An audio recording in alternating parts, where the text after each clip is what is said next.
Welcome back to the program. Dana Loesch with you here at the bottom of the second hour. And don't forget, you can listen coast to coast all over the country. And you can check out the simulcast as well, channel 347, DirecTV. Find us on X, Rumble, all of those good things. So this is obviously a story that we've followed for quite some time. And stories like this, because you have the politics of it, but because of the nature of this story, there was something that resonated within me about this story because I was raised by a single mom.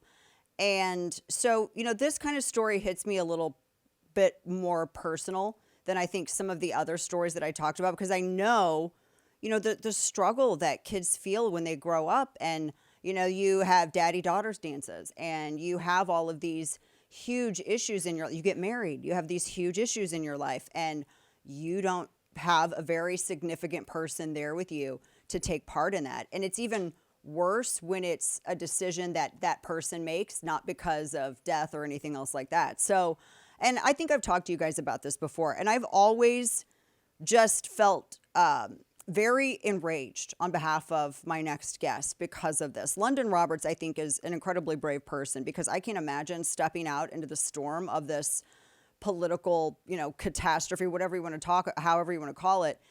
And she's just doing it to fight for her daughter. And I think it's safe to say that she's motivated entirely by fighting for her daughter. We've seen all kinds of stories and seen all kinds of women, try to get things, and, all these Gloria Allred and all this stuff. Her story, her pathway has been very different. She has a new book out called Out of the Shadows: My Life Inside the Wild World of Hunter Biden. She's the ex-girlfriend of Hunter Biden, and she's the mother of beautiful little Navy Joan, who I think everybody first saw on the cover of this book. And she is a gorgeous little girl. And Lunden joins us now via Skype. Lunden, thanks so much for coming on with us, and to just really kind of really humanize this story, kind of pull it out of the political world and really sort of humanize it. I know you're doing it for your daughter, and I know that one day she'll see all this and think that my mom was so incredibly brave for doing this. So congrats on the book. I know it comes out August 20th. And just thanks so much for joining us. I appreciate it. Now, the first question, this is a big step to come out with a story like this. Why did you feel this was the time to do it? Well, I mean, for a lot of reasons, but, the main reason for me is throughout this book, it starts off with my relationship with Hunter and all these wild, crazy things that happen, all these wild, crazy stories. And then it goes into the paternity suit. And this is kind of what I tell people, the healing journey is a process. Yeah. And it's not something I would have been able to talk about a year ago or, 2 years ago, because, if you think about it, I didn't file the paternity suit until my child was 10 months old, because that was a healing process that I had to go through. I wasn't ready. And so, I'm at a point now where it's taken a lot of healing and a lot of time that, I want my daughter to know that I stood 10 toes down and was able to tell my story despite whatever narrative was held against me and who was held against me. It doesn't matter. I want my daughter to know that, her story matters, and I want her to always be able to tell it. And so I don't know what better gift I could give my daughter this year than, my book for her birthday. It comes out the week before. Oh, wow. That's beautiful. And the timing for that is a great birthday gift. And it's called Out of the Shadows: My Life Inside the Wild World of Hunter Biden, because you get into all of that. And this, I know that, because you guys have settled, you had a court battle, and we were all kind of watching that, like who would want to deny or not be accountable for their daughter, especially the sweet little girl. Do you feel at this point, are you in a good spot with that relationship? Do you feel like he's done enough to kind of acknowledge and affirm her place with him? A public statement was given, and, he does Zoom calls with her, but, there's always that little Zoom call where she'll throw in, okay, and maybe we'll come by and see you sometime. It's difficult because she's your daughter, and, you want what's best for her, right, and you want exactly what she wants in life, and she yearns for that. Right. Yeah. So, I mean, I think he's taken step forward, but it's tough to say that he's done all he can. And I know he's in a tough place, he's going through so much right now, and so much is on his plate, but they always say family first, and they always put their family first, and they can take weekends to Camp David and go on all these places. And there's one little Biden that doesn't get invited on this trip. One little Biden that doesn't get to go on the trip. And that's the other, she's never met her grandfather, has she? No, And I know you haven't met the president. She's never met her grandfather. Has she met any of her half siblings or? no, no, she's not. She actually found out she had half siblings when back in the day when the news would be on, and I've gotten very protective about putting her in places where the news is on, because these days you don't know what's fixing to show on the screen. Is it something from the laptop? Is it, something with her family that just seems like a slap in her face? And one of the last times that, we were around the news, it showed, I don't know what they were talking about, but they had the family picture there from their inauguration. And Hunter was holding his son, and Navy's like, "That's my dad. Who is he holding?" And I have to tell her, that's her little brother. And, and then she's, "Well, who's that? And who's that?" She's asking down the line. I said, "Well, those are, those would be your big sisters. That's, Hunter's other children." She said, "Do they live with my daddy and I live with you?" And, I said, I don't know. I don't know where they live, sis. Like, I can't tell you that. "Well, how come they get to see him and I don't?" "They must live closer to him than I do." And I'm like, that's probably what it is. Yeah, and the questions will probably grow the older that she gets, because she's so young now. She's like 5 years old now. The questions Right. are only going to grow. Right. And, I talk about that towards the end of the book. There's a lot of hard conversations that I have to have with her. She's so intelligent for her age and so brilliant. And, she wants to know who her dad is. And she's like, one of the stories in the book, she comes up to me and she says, "Can I hear my daddy's voice?"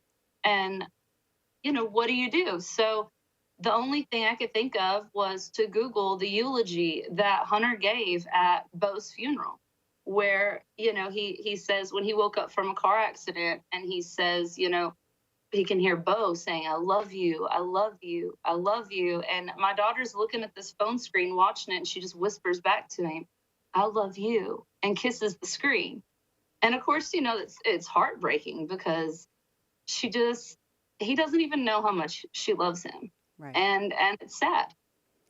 We're talking with Lunden Roberts, who's the mother of beautiful little Navy Joan, and she's one of the littlest Bidens. And I think everybody knows London's story, and she's been so brave in talking about this.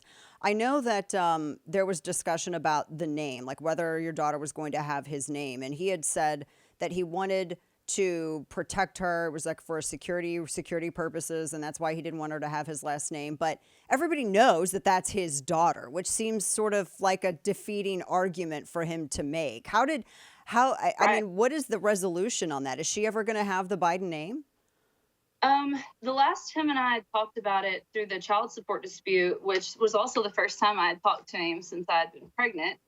And this was last year. We sat down, and he said that, he felt like it was for security purposes, and her living in Arkansas, it probably wasn't best. And, at that point, I didn't care.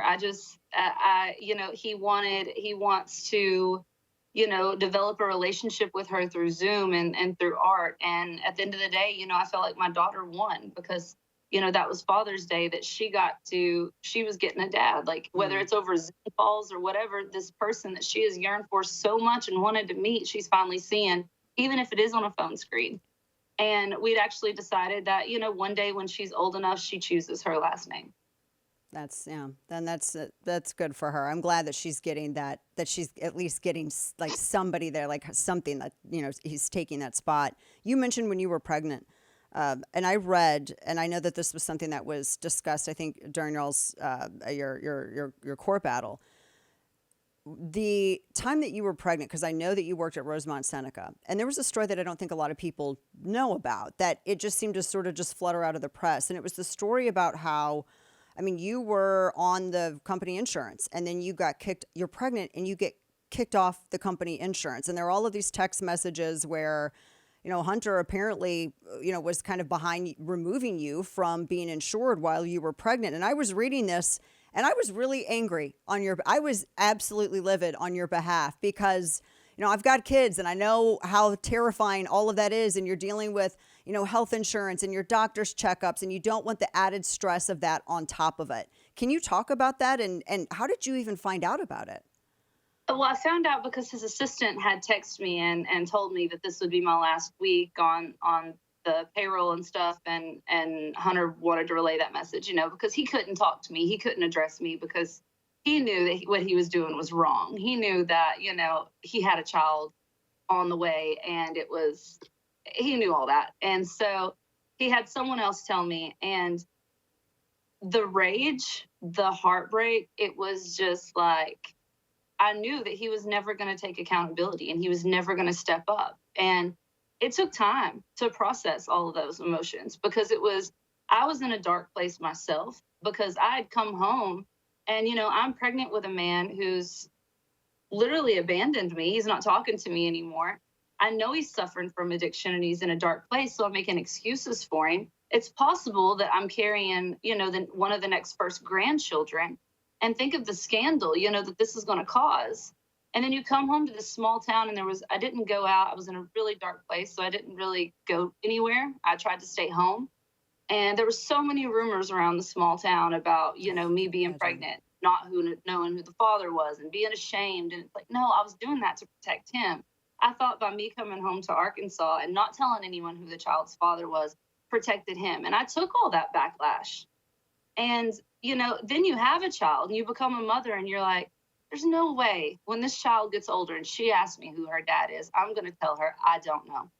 Or I'm going to tell her, don't worry about it. No, from the beginning, I'm going to be honest and I'm going to fight for him to take accountability and own up to his child because a child doesn't just go away.